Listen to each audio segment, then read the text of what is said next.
Hello. അപ്പോൾ ഇത് എല്ലാവരും എന്താ എടുക്കുന്നത്? എനിക്ക് ഇന്ന് രാവിലെ തന്നെ ലാഗ് അടിച്ചിട്ടുണ്ട് കേട്ടോ. രാവിലെ ഞാൻ എണീറ്റൻ്റെ കൂടെ അവനെ എണീറ്റ് കരച്ചിലും പിടിച്ചിലൊക്കെ ഉറക്കം മതിയാവാണ്ടേ എന്തോ സ്വപ്നം കണ്ടൊക്കെ എണീറ്റതാണ്, പട്ടി പട്ടി എന്നൊക്കെ പറയുന്നുണ്ടായിരുന്നു.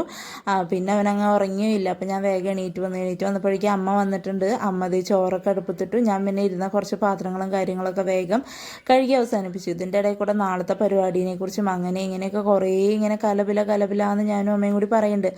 പിന്നെ നമ്മൾ എന്തെങ്കിലും ജോലി ചെയ്യുമ്പോൾ ഇങ്ങനെ എന്തെങ്കിലുമൊക്കെ പറഞ്ഞുകൊണ്ടിരുന്നാൽ നമുക്കങ്ങനെ മടുപ്പുണ്ടാവില്ല എന്നൊക്കെ പറയില്ല. പക്ഷെ ഞങ്ങളുടെ കാര്യത്തിൽ എന്തെങ്കിലും ഇങ്ങനെ പറഞ്ഞുകൊണ്ട് നിന്ന് കഴിഞ്ഞാൽ പണിയൊന്നും നടക്കില്ല. അത് ഞാനും അമ്മ അതെ, ഞാനും ചേച്ചി അതെ. ചേച്ചി എന്ന് വെച്ചാൽ എൻ്റെ ഹസ്ബൻഡിൻ്റെ ചേട്ടൻ്റെ ഭാര്യ. ഞങ്ങളാണെങ്കിലും അങ്ങനെ തന്നെയാട്ടാ.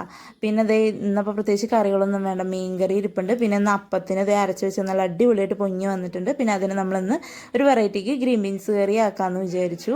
പിന്നെ അതേ നമ്മുടെ ചോറൊക്കെ അതേ നല്ല അടിപൊളിയായിട്ട് തിളച്ച് വന്നിട്ടുണ്ട്. വിറകിന് നല്ല ചൂടുള്ളതുകൊണ്ട് പെട്ടെന്നാവും കേട്ടോ. അപ്പോൾ ഇത് തേങ്ങാപ്പാലൊക്കെ ഒഴിച്ചിട്ടുള്ള കറിയാണ്. അതിൻ്റെ റെസിപ്പി ഞാൻ ഇടാം കേട്ടോ. പിന്നെ അതേ അമ്മ ഇന്നലെ ചേട്ടായി മേടിച്ചിട്ട് വന്ന ഏതാണ്ട് ഒരു മീനൊക്കെ നന്നാക്കുന്നുണ്ട്. അപ്പോൾ എനിക്ക് ഏറ്റവും ടാസ്ക്കുള്ള പരിപാടിയാണ് ഈ ചോറ് ഊറ്റുക എന്നുള്ളത്. അതേ സക്സസ്ഫുള്ളായിട്ട് ഞാൻ അവസാനിപ്പിച്ചിട്ടുണ്ട്. അപ്പോൾ അതേ ഇതാണ് ഇന്നത്തെ പരിപാടി. നമ്മുടെ ഓണം എന്തേ വന്നിട്ടുണ്ട്. രാവിലെ തന്നെ മഴയത്ത് കോട്ടൊക്കെ ഇട്ടിട്ട് ചേട്ടായി പോയി കടയിൽ പോയി സാധനങ്ങളൊക്കെ മേടിച്ചിട്ട് വന്നിട്ടുണ്ട്. അങ്ങനെ അതൊക്കെ ഞാനും അമ്മയും കൂടി വരവേൽക്കാനൊക്കെ പോയി. പിന്നെ വേഗം ചേട്ടായിക്ക് പോകാനായിരുന്നു. അപ്പോൾ വേഗം അപ്പം ഉണ്ടാക്കി ചേട്ടായിക്ക് കൊടുക്കുക. അപ്പം ഞാനിങ്ങനെ കൊണ്ടുവരുമ്പോൾ റീൽസിലൊക്കെ കാണിക്കാൻ പറഞ്ഞപ്പോൾ കാണിക്കണതാണ് എൻ്റെ കെട്ടിയൻ. സ്നേഹനിധിയായ കെട്ടിയൻ. അങ്ങനെ അപ്പോൾ അമ്മ സാധനങ്ങളൊക്കെ ഓരോന്നൊക്കെ പറഞ്ഞു വിട്ടതൊക്കെ ഉണ്ടോ എന്നൊക്കെ നോക്കി ഒക്കെ എടുത്ത് റെഡിയാക്കി വയ്ക്കുക. പിന്നെ ഞാൻ ഓടിച്ചാടിപ്പോയി പൂക്കളിട്ടു. അപ്പോൾ ഇഷ്ടപ്പെട്ട ലൈക്ക് ചെയ്യാനും കമൻറ്റ് ചെയ്യാനും സബ്സ്ക്രൈബ് ചെയ്യാനും മറക്കല്ല.